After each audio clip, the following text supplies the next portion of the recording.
ಟ್ಯಾಂಪೇರ್ ಆಗಿದೆ, ಕಾಲು ತುಳಿತಕ್ಕೆ ಒಳಗಾಗಿ ಸತ್ತಿದ್ದಾರೆ. ಆ ಹೋಮ್ ಮಿನಿಸ್ಟ್ರಿ ಹೇಳಿದಾಗ ನಿಮ್ಮನ್ನು ಕಂಡ್ರೆ ಭಯಾನ ಅವರಿಗೆ? ನಿಮ್ಮನ್ನು ಹೇಳ್ಬಾರ್ದು, ಮಹಾರಾಜರು ಸಂದೇಶ ಕೊಟ್ಟು ನನ್ನ ತಲೆ ತೆಗೆದು ಬಿಡ್ತಾರೆ ಅಂತ ಭಯಾನ ನಿಮ್ಗೆ ಹೇಳೇ ಇರಬೇಕಲ್ಲ ಅಲ್ಲಿ. ಆದರೆ ನಿಮ್ಗೆ ಹೆಂಗಿರುತ್ತೆ ಅಂದರೆ, ಏನೋ ಬಿಡು ಇದೆಯಲ್ಲ, ಕುಂಭಮೇಳದಲ್ಲೂ ಸಾಯ್ತಾರೆ, ಮೆಕ್ಸಿಕೋದಲ್ಲೂ ಸತ್ತಾರೆ ಬಿಡಯ್ಯ ಅನ್ನೋ ಉಡಾಫೆ ಮನೋಭಾವ ತೋರಿಸ್ತೀರಿ.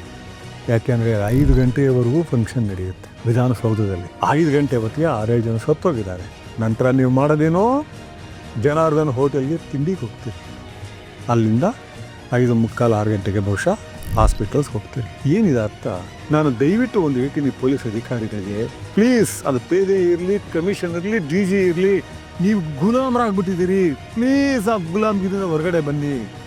ನಿಮ್ಮ ಟ್ರಾನ್ಸ್ಫರ್ ಮಾತ್ರ ಈ ಸರ್ಕಾರಗಳು ಮಾಡ್ತವೆ. ಸಂಬಳ ಕೊಡ್ತಿರೋದು ಯಾರು ಹೇಳಿ? ಪ್ರಭುತ್ವ. ಅಂದರೆ ನನ್ನಿಂದ ಹಿಡಿದು ಒಬ್ಬ ಆಟೋ ಡ್ರೈವರಿಂದ ಹಿಡಿದು ಎಲ್ಲರೂ ಕಾರಣ ನಮ್ಮಿಂದ ಸಂಬಳ ಸಿಕ್ಕ ಜನರಿಂದ.